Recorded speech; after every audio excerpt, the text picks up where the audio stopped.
Fellow, what's good? Welcome to the Hollywood University Stereo Podcast. Of course, I am he. They call me Boogie. I'm gonna jump right into it. Moving forward, if I'm paying you for a service, and for whatever reason, the service that I'm giving you money for stop working, I don't care what's wrong with it. If it stopped working and I'm giving you money, you gotta come fix it on my time. What the fuck is 9 to 5? Somebody will be there between 9 and 5. That's a whole business day. You're trying to, I'm supposed to take off work so you can come fix the cable. No, hell no. The work is how I'm able to pay for the cable. I'm not gonna take off the work so you can come fix the shit that I'm paying you for. Nope. You gotta come after 7. And if I want to go watch a movie or get some dinner, you're gonna have to come after 8. That's how it should be. Can't hold me hostage. You pick and choose when the Wi-Fi gonna really give me some speed and when you gonna trickle it off and it's supposed to be all you can eat with the Wi-Fi. I ain't stupid. You ain't, I feel like you ain't got as much Wi-Fi capability as you say. Cause it seems like my shit be pew. And then whenever I feel like I didn't use the allowance, even though it's supposed to be all you can eat, that shit be running slow.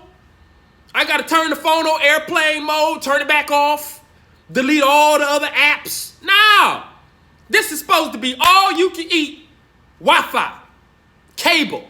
And if something wrong with what I'm giving you money for, how you gonna tell me that, you're gonna have to be there between 9 and 5? 9 to 10, 10 to 11, 11 to 12, 12 to 1, 1 to 2, 2 to 3, 3 to 4, 4 to 5. So you telling me that in 8 hours, you can't give me no solid time? Or what time you gonna be here to fix the shit that I done already gave you this bread for? You can't give 9 and 5? Nigga, that sound like you gonna come when you get here, you'll get here. That's what that shit sound like. And I don't like that. So moving forward, you gotta come. We need to petition or boycott. Oh, y'all ain't gonna boycott. So we need to petition. We need to do something. I started off. I like making phone calls. Put my white voice on. Can't talk like this when you're making a phone call about some shit that somebody supposed to be doing. Cause I just feel like they blow it off. So I gotta, hey, how are you? You good? I do it. Gotta get my point across. 9 and 5. What's happening? Summertime is almost over. Did you have fun? What did you do? Y'all know I had to hit up the fair. I love the fair. Shorty told me, she asked me, she said, you want to go see Morris Day and the Time at the fair? Hell yeah, I want to go see Morris Day and the Time at the fair. Now, soon as she said at the fair, she said the Orange County Fair. Y'all know how I feel about the Orange County Fair. Now, in my mind, I'm going, that's peculiar that they would book Morris Day and the Time to play the Orange County Fair. But I ain't say nothing. It's like, that's going to be fun. We head on out to the fair. Now, I got questions. I need to know certain things. Now, love that you got the tickets. But do we have to pay to get into the fair if we've got tickets to the concert at the fair? And Morris Day and the Time is playing at the Orange County Fair. She said, nah, I don't think so. I think we just good. So I said, okay. So we drive all the way out to the Orange County Fairgrounds. We park the car. It's mad crowded, of course. In my mind, I'm still going, it's weird that they would have Morris Day and the Time playing the Orange County Fairgrounds. Now, if you ever seen a movie, Purple Rain, go watch that shit. It's a Prince film. It's called Purple Rain. Woo! It's gonna do something to you. Anyway, Morris Day and the Time. Morris Day was the rival band to Prince's band. And they was cold. They couldn't fuck with Prince, but they did their thing, right? And in the movie, Morris was funny. He had energy. I'm gonna make you love me. Like, he had classic, iconic lines. You know what I mean? So I'm excited to see Morris Day and the Time. I ain't never been there. I ain't never seen him live,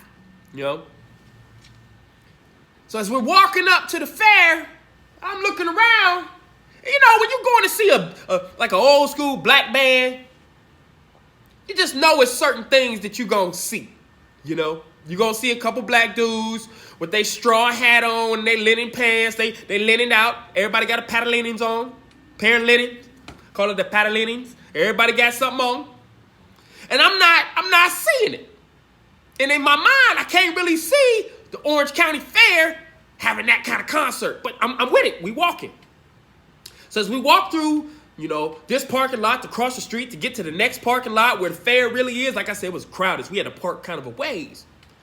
I see kind of people working there. You know me, I'm always finna ask. My mom used to always say, don't be scared to ask nobody. So I'm going to ask questions. So I see a couple little parking attendants sitting over there. So I say, hey, we go this way towards the green gate for the concert. They say, yeah, just head that way. You could tell they was ready to get off, so they wasn't really exuberant with the answer. You just go over there, that way, green gate. So we keep walking. And as I'm walking, you know, the concert started at like 7. Obviously, it's going to be opening acts. So in my mind, it's like 7:45, maybe 8. So I'm still not seeing it. I'm going, this is Morris Day in the time. I ain't see. I'm like, we the last ones getting here, right? So I asked, as we keep walking. I'm committed. So we still walking towards where they say we going. I see a couple more people that work here, and I ask them. I say, do you guys know who's playing at the concert? The one guy goes, 2 guys. The one guy goes, I'm not sure. The other white guy, 2 white guys. The other white guy goes, I've seen a lot of people with Beatles shirts on. Right there. Nah. He didn't even have to say if they was black, Latin, or white. You just immediately know you ain't finna see a bunch of black people wearing Beatles attire. Do ya ever wear? Now, you get somebody in Hollywood or a kid or somebody trying to be, you know, with a cool little vintage t-shirt, might say Beatles. I feel like I had one. But going to the fair or going to a concert, what concert is a bunch of black people going to wearing Beatles gear? So I immediately look at Shorty and I'm like, are you sure Morris Day and the Time are playing here? And she's like, yeah, pulls out her phone and it said, she goes, right here, the Orange County Funk Fest. Not the Orange County Fair, the Orange County Funk Fest. So no problem. She's like, oh man, I can't believe. I'm like, hey, listen, we're going to see Morris Day at a time, right? So I say, well, where's this at? She gives me an address. I type it in the Waze. We go back to the car. We got good parking too. The parking was kind of far away, but what we did, we had a great spot. Walk back to the car. Jump in the car, and we on our way to where the Ducks play, the Anaheim Ducks play. We on our way there. We get there now. Couple things. I'm really excited because I'm remembering how Morris Day and the Time was in the movie. Now this movie was like 30 years ago, 50 years. I'm tripping. It was some years ago, right? So I'm excited going. I mean, this finna, he finna cock-a-doodle. He finna do the thing. I'm ready. I'm ready for it. Now when we get there, I'm noticing we late, so I'm noticing there ain't no parking, right? But the parking that they do have right in the front is for people that have suites, right? A suite at this arena. Now, me putting one and one together, I immediately know, okay, if you got season suites for the Anaheim Ducks hockey team, chances are you ain't going to see Morris Day and the Time at the Funk Fest. I'm just throwing it out there. You're just throwing it out there. I don't really feel like, not to mention, the spots are open. These are open spots, and the concert started a little while ago, about an hour and a half ago. So if the spots are still open, I don't really feel like, so let's just park here. We park there. We go in, get some food. Gotta get some food. Soon as we walk in, I immediately go, okay, where we at? Now, the reason that I'm on some okay where we at is because all I see Mexicans. Now remember, I'm not from LA. I'm from Ohio. I moved to LA in 2001. I was in Hollywood and the LA area. That's it. That's where I was at. Audition, throwing the party, go home. Go shopping. You might go over here to go shopping somewhere over here. Go shopping. But I wasn't really, I don't know what's the wrong hood. I don't know what's the bad hood. You know what I mean? I don't know what color this. I don't know none of this shit. So when I get out here and I see all these Mexicans, and I mean, they was Mexicans. They had on button-ups, flannels, and I mean, they was out there like that. Now, in my mind, I'm glad I ain't got on no colorful shit. I almost more of my red Vans, because I'm thinking we going to the Orange County Fair. There's no color restrictions there. When you can wear whatever you want. You got an orange hat with a green bill, wear that shit. You can wear whatever you want. Now, when we get to the Orange County Funk Fest, and we get in here, and I see who here, I'm glad I wore my black Vans, not my red Vans. I'm glad I wore that. I'm just thanking myself that I am glad I wear, good thing I didn't. And it's from Mijo to OG in here.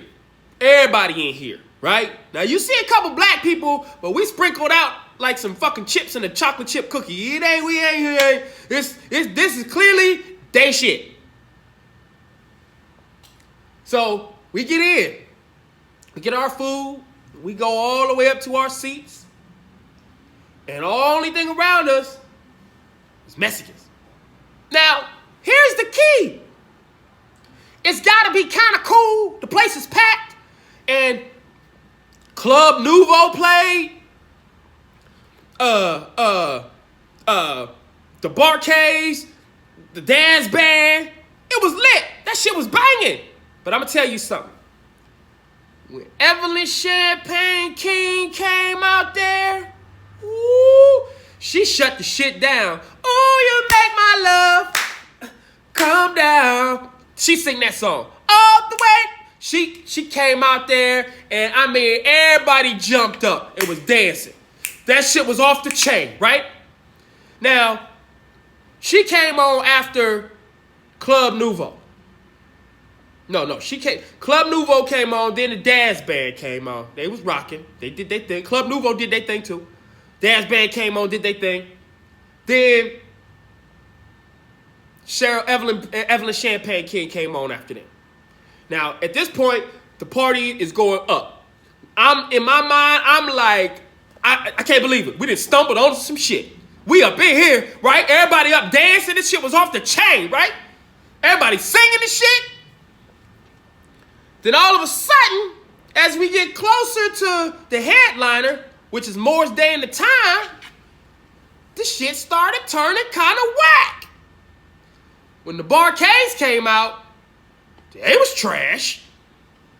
I mean, it literally went from banging to it felt like we went to a church concert that had a group of old dudes from back in the day dressed in church suits. I'm coming up on the rough side of the mountain. That's what it felt like. It just kind of went like, what just happened? Well, hold on. And in my mind, I'm like, oh, this is a terrible choice for the lineup position. I'm literally saying this to show you, like, yo, they should have had Evelyn Champagne King come on right before Morris Day. Like, I'm really adamant about this. Then it was time for Morris Day and the Time. And again, I'm still going off of the movie, what they looked like when I saw it as a kid. Not thinking. It's years later. Morris came out there, and I was disappointed. Because I don't know. He didn't have it anymore. And it wasn't just me. Like, you just saw the energy in the room deflate as it got closer and closer to Morris. You just saw people kind of like, oh, Damn, that was cool, though. It was like that. And once he came out, I realized why they had Evelyn Champagne King and Club Nouveau and the Daz Band and them. And I realized why they was early. Because if they would have came on right before Morris, nope, there was no way him as the headliner was going to let Evelyn Champagne King come on and do her thing like she did right before he come on stage. No. He needed the 12 disciples or whoever them other dudes was that came on before him. He needed them to come out and really stink up the joint, if you would. I love music. Y'all, anybody know me? I love music. All kind of music. Hip-hop, house, gospel. I love music. Classical, drum and bass. They call it EDM. I like music. World music. I like music. And when I go see a show live, entertain me. And at the first half, we was up in there bouncing. And this how I knew. I tell y'all before, I'm judgmental as hell. You gotta kind of be judgmental in order to secure your safety. Everybody ain't cool. So I was in there noticing that this might not be my kind of event. My kind of event, sonically, but not my kind of gathering. Like, I might not be invited to this shit. Until the music started. And I looked across the aisle and down here and over here, and everybody that didn't look like me, they looked like me when they was up like this. We was dancing and slapping five and singing this shit together. It was off the chain. And that was a moment. We was having a moment together. That music will give you and provide you that moment like this. For real. And I love moments. I remember years ago, I got a 66 Bronco that's clean. 66 was the first year they started pushing them joints out for Bronco. My joint is clean. I call her Sunny. I remember one day I'm rolling down the street bumping that M. Toomey. Y'all know M. Toomey, they saying Juicy Fruit. Biggie Smalls turned it into Juicy. The original was by a group called M. Toomey. M-T-U-M-E. And the song was called Juicy Fruit. I'm bumping that. And I come riding down the street and I pull up to a light. And at the light on the corner is a Mexican dude, and he's selling waters. He got his cooler right there, and he's selling waters. When I pulled up, I looked over, and he just started singing that shit.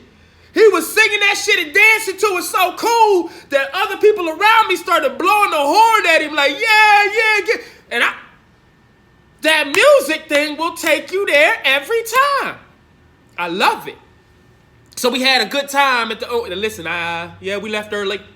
Morris gave us all we could handle, and we was good. Because, think about it. In our mind, we was thinking, okay, we going to hit the concert and then come out and get right into the funnel cakes and the frog legs. Y'all know how we do. But it wasn't that. So once it was over, meaning not the concert, but we had heard enough of what Morris was doing, we left. We got out of there. Check this out. Stumbled across a show. I don't really remember what network it was on, maybe like TLC or something like that. And I had heard somebody talk about it, but for some reason I thought it was on like something different. I thought it was like on Netflix. And when I stumbled across it, I'm sitting at the crib, eating some garlic edamame, put some sweet and sour sauce on it, shuffled it up real nice. A couple dabs of cayenne pepper just to give it to in your throat. You gotta have it. Don't really hit you in your mouth. It hit you in the. So I put some of that. Was with the edamame. I like to pressurize it until it pop out the pod and chew it up right there. So I don't know how the TV just stopped on this channel, but I got right to a point where this little Asian lady was over somebody and she was just squeezing, and this small city that popped out of this dude's face had me like, I call it the whore haze. When you whore right there, started doing that, started dry heaving immediately. But I couldn't turn the channel. Couldn't believe it. Because she didn't have a name for it. She wasn't calling it pimples or zits or whitehead. She was calling it something that started with an L. Oh, this is a life of something. I don't know what it was called. But she was, and the people that were coming in, you know, you think you might have a pimple? You think you might have some shit? Oh, no. She had some folks coming into that office that had some growth. I mean, the one dude came in and said he had something that he considered his side boob. And when he showed it, he had a right on his side that looked like a boob, and he called it a C cup. And, you know, you could tell he was joking about it a lot because it probably made him feel a certain way. So he was really jokey about it, had the one-liners like that every time. So, you know, just say, oh, I call it, but when she removed that shit, you can see his emotion. He teared up, you know. And I guess, you know, that would feel a certain way if you've lived with some. He said he lived with it for like 20 years, just growth on the side of his body that was the size of a C-cup breast. It was tough. It was a good show, though. Another girl came in, and I know a couple black dudes that could hit this spot. Girl came in and had some keloids on her ear. Now, I know some brothers that back in the day, they got their ear pierced and it didn't really take right, so now they got them big-ass keloids on the back of their ear. You know somebody like that, too. Well, this one girl went in, and she had them on both ears. And she had gotten used to wearing headbands around her head, you know. And she said, you know, when she started dating guys, you know, she knew it was only a matter of time before the dude was like, yo, what's up with all the headbands? You got a headband for every color and every day of the week? What's up? You got ears or not? So she said she would have to get to a point where she showed them, you know, what was under the headband. And they would see the things. And she said she could just see it immediately, just a change in their vibe towards her. So she had just kind of given up. Another girl, younger lady, had right on her, the crack of her ass. She had one. That motherfucker looked like a tail. Not like a full-fledged tail. You know how sometimes you see a Rottweiler. A lot of y'all might not know this, but you know how you see a Rottweiler and he got that little nub? He ain't supposed to have that little nub. It's supposed to be flat. So if you ever see a Rottweiler with no tail at all, that's a good tail clip job, right? But she had the little nub like the Rottweiler would have. She had like one of them, right? So she would have to wear certain clothes so that, you know, you couldn't see that little tail from, you know, through her clothes. And she had given it a name. I think she named it Katie or something, like Lizzie or something like that. Had a best friend that was really always looking out for her. You know, would look at her and go, okay, yeah, Lizzie, yeah, you can't see Lizzie. So when they got a chance to remove that from her, just imagine the weight that probably, you know, just came off her body, just knowing that you ain't got that piece of meat in the back of your ass no more, you know. That had to be tough.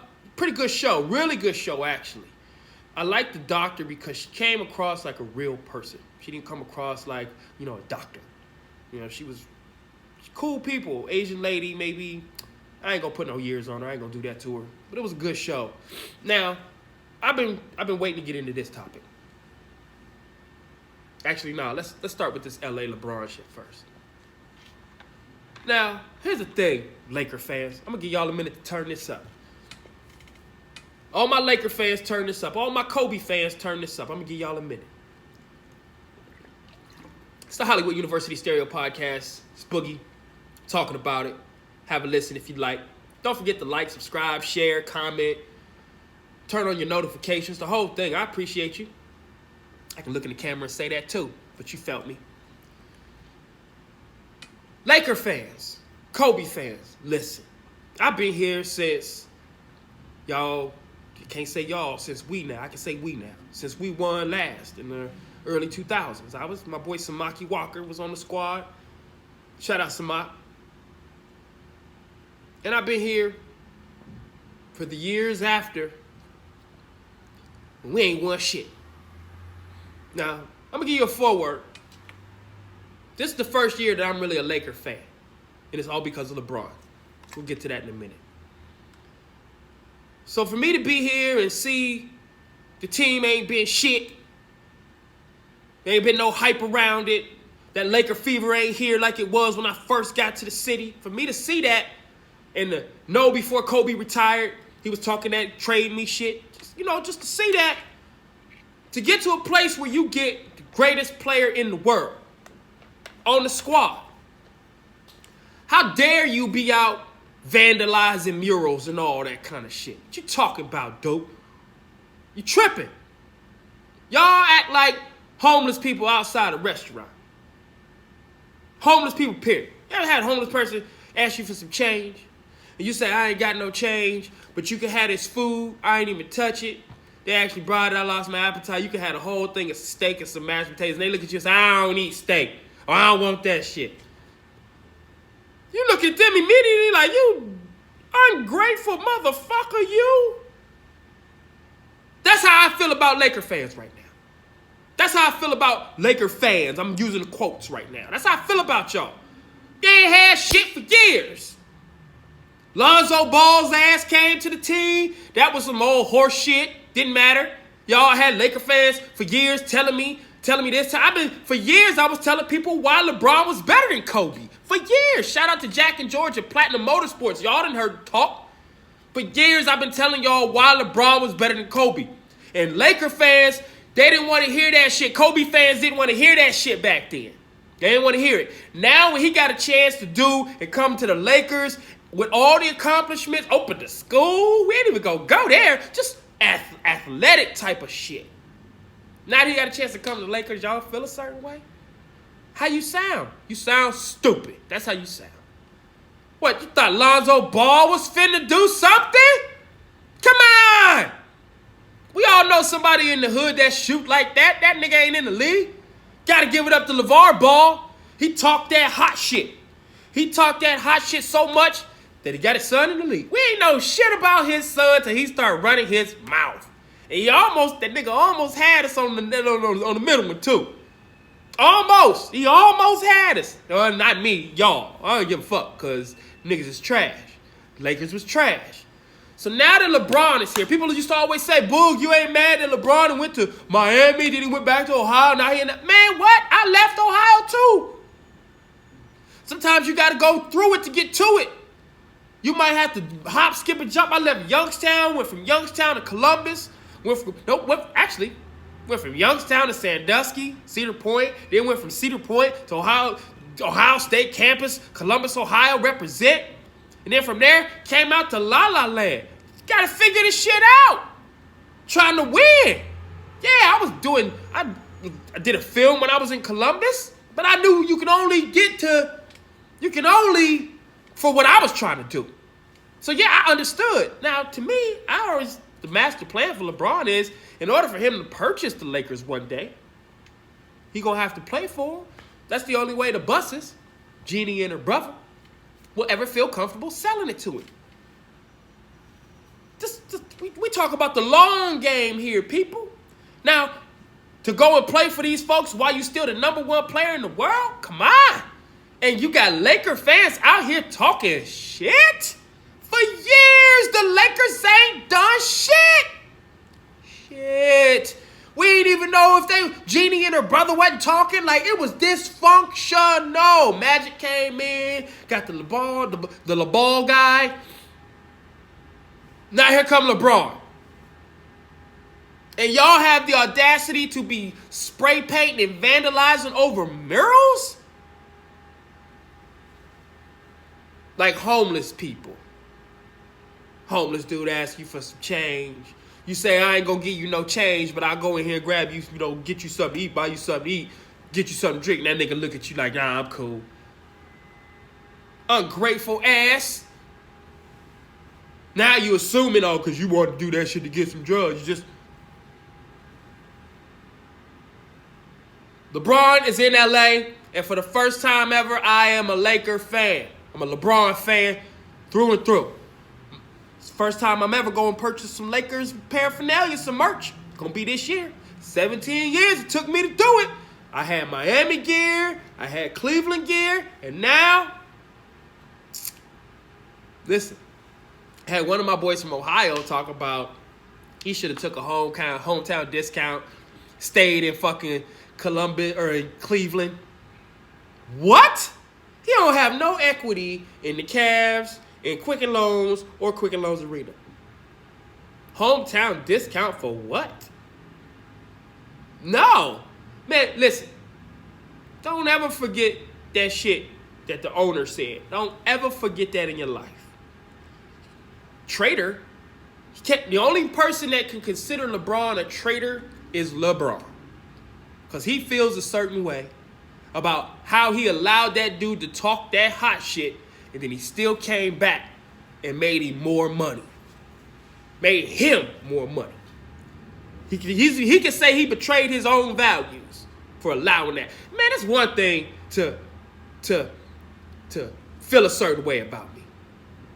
It's a whole nother thing to bloviate how you feel to the masses and have no problem with doing it.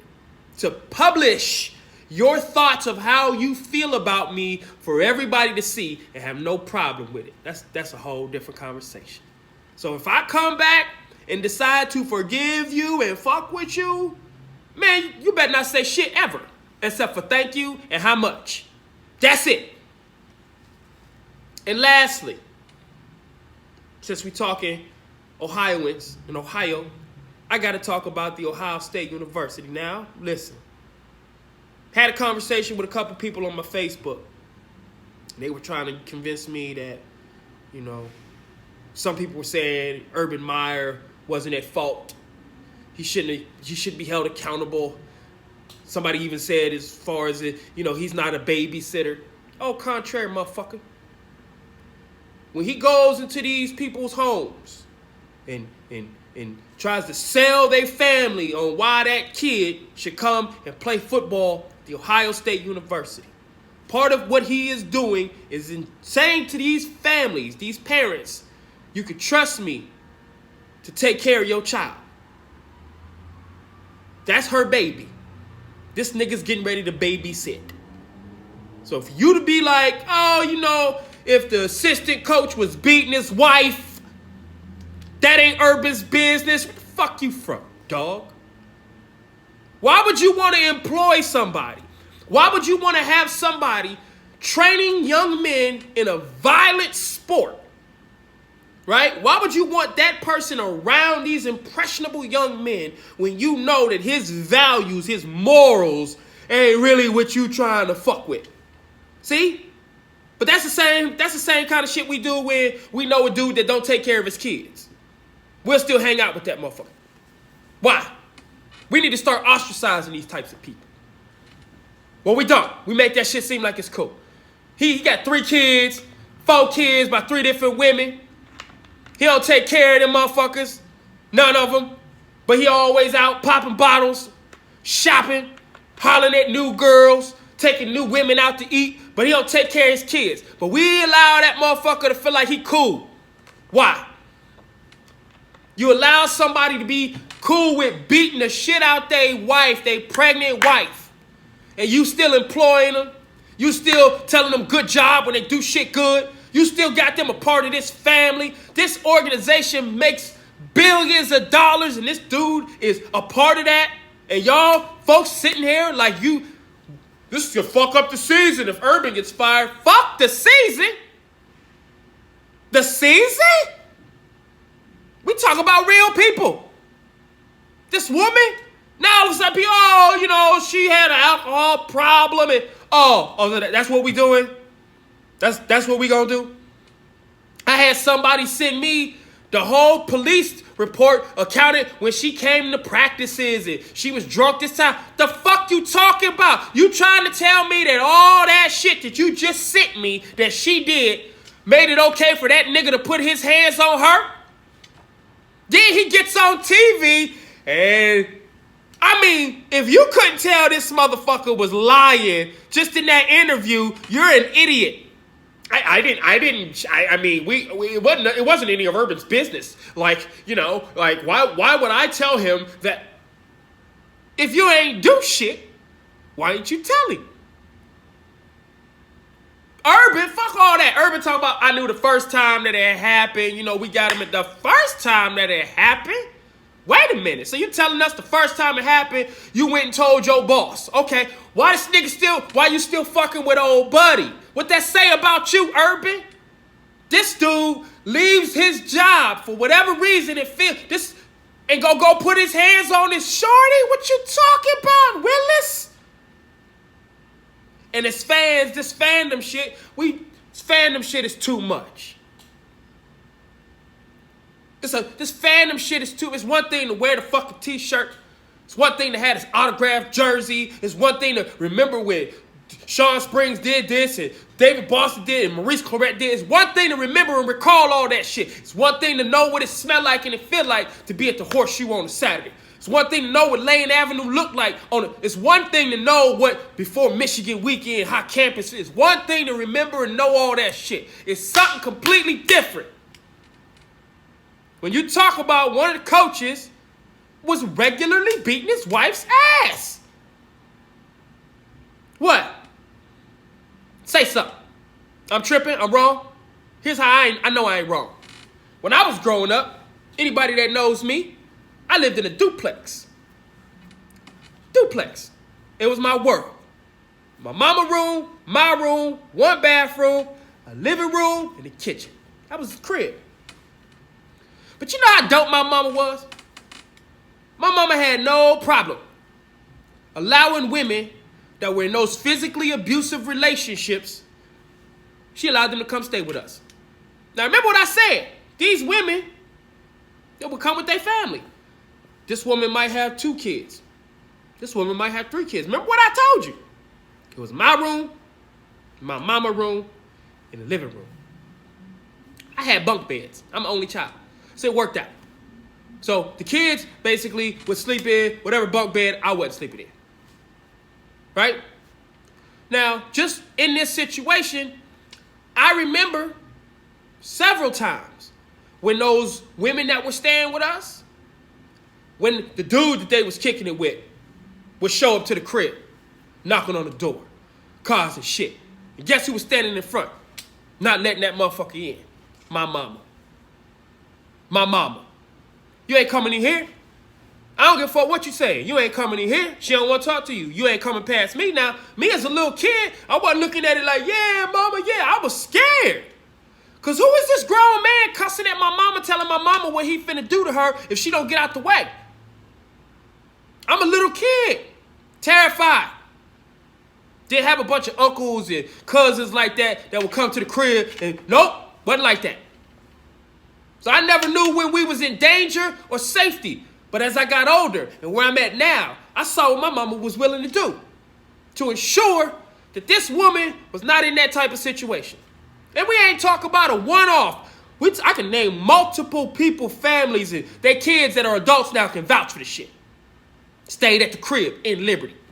See, back when I was coming up, Liberty was the spot. People that didn't live in Liberty was afraid to come too far down this one street we had called Belmont, because they knew Liberty police pull your ass over. They know you ain't from there.